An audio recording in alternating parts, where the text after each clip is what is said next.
Sa aming video presentation ngayon, aming ipapakita ang iba't ibang solusyon na pwedeng gawin sa mga di-verbal at verbal na mga sitwasyon na ating nararanasan sa araw-araw buhay.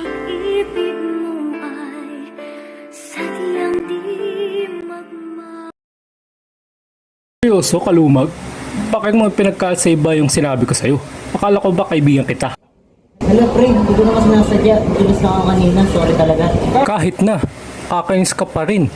Uy, wait lang! Sandali lang! Ito lang kayo mag-awag dito sa hallway. Pag-usapan niyo naman ito na maayos at kalmado. Sorry din kung nasigawan kita, tol. Nasaktan lang talaga ako.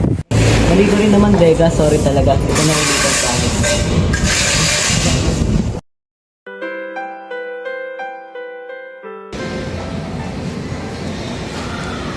Guys, lumagin naman ako dito. Bukas sa project natin.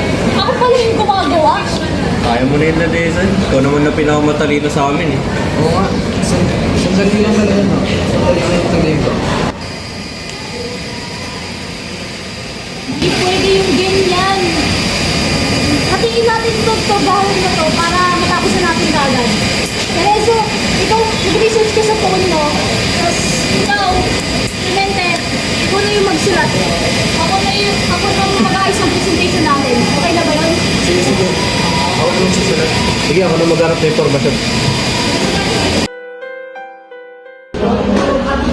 May dalawa tayo ng komunikasyon. Verbal na komunikasyon at hindi-verbal na komunikasyon. Grabe talaga naman tayo kalungin, pre.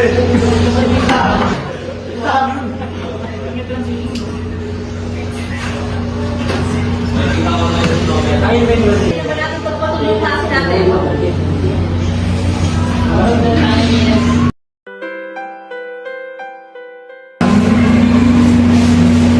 Seryoso talaga ako naman na.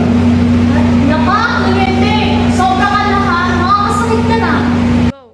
Tapos, sumunod natin si Clemente. Ma'am, si Clemente po. Bigla akong nang mabato. Sakit po. Clemente, pumalito ka.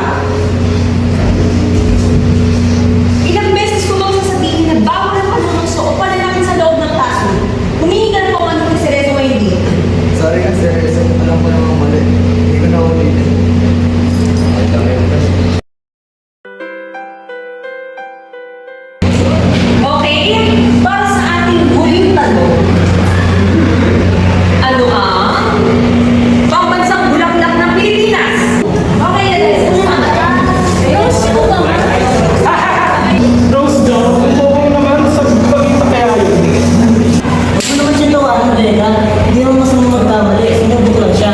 Tama si Kaisen, Vega. Nag-aaral tayo dito para mag-uwi. Ang mali ay pagtawaran mo ang klase ng gusto mo. Humingi ka ng sorry sa kanya. Sorry lang, Kabira. Hindi ko ako. Hindi ko dapat inawanan yung sa Magandang araw, ako si Jessica Margaret D. De Leon, ang leader ng aming pangkat, at ang aming video presentation ay nagpapakita ng verbal at di-verbal na komunikasyon. Ako ay magpapaliwanag ng tatlong sitwasyon. Ngayon, meron tayong isang sitwasyon kung saan may tatlong estudyante na gumagawa ng proyekto, ngunit hindi sila nagkakasundo. Na makikita sa larawan na ito, dito sa larawan na to ay nagpapakita ng estudyante na nakaganto. So, ito ay nagpapakita ng di-verbal na komunikasyon kung saan nagpapakita ito na siya ay nahihirapan sa kanyang ginagawa dahil ang kanyang mga kasama ay hindi nagbibigay tulong sa kanya. Sa pangalawang larawan, ito pa rin ay nagpapakita ng di-verbal na komunikasyon. Ito ay gumagamit ng pagtuturo bilang paraan ng pagsabi sa kanyang mga kasama na gawin to or ito ang kailangan nilang gawin na hindi gumagamit ng salita. Ngayon naman, sa ating pangalawang sitwasyon. Meron tayong tatlong estudyante kung saan yung dalawang estudyante ay nag-uusap at may isang lalapit. Ang naging reaksyon ng lalaki na binatukan ay sa larawan na ito ay nagpapakita na ang reaction niya ay unang hawakan ang kanyang likod or ang kanyang batok dahil ito ito ay nagpapakita na siya ay nasaktan dahil dun sa kilos o sa aksyon na ginawa ng kanyang kaibigan. Nung kanilang makausap ang kanilang guro, ang sabi ng guro, humingi ka ng tawad doon sa iyong kaibigan dahil siya ay nasaktan mo. Dahil nag-sorry na yung lalaki o yung kaklase doon sa kanyang kaibigan, ang naging initial reaction nung nabatukan ay ito. Siya ay nagpapakita ng thumbs up or isang simbolo ng okay, ibig sabihin ay naintindihan niya yung ipinapahiwatig ng kanyang kaibigan. Ngayon, ito naman ang ating huling sitwasyon.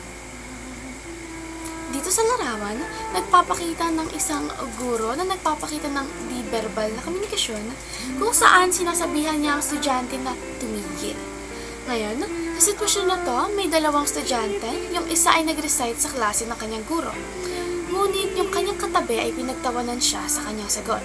Kaya ang naging initial reaction ng kanyang guro ay tumigil kung saan ito ay nagpapakita ng di-verbal na komunikasyon. Ang verbal at di-verbal na komunikasyon ay palagi natin ginagamit sa ating araw-araw na buhay at mas maganda natin gamitin ito araw-araw upang magpahiwatig ng tamang mensahe sa mga tao na nasa ating paligid.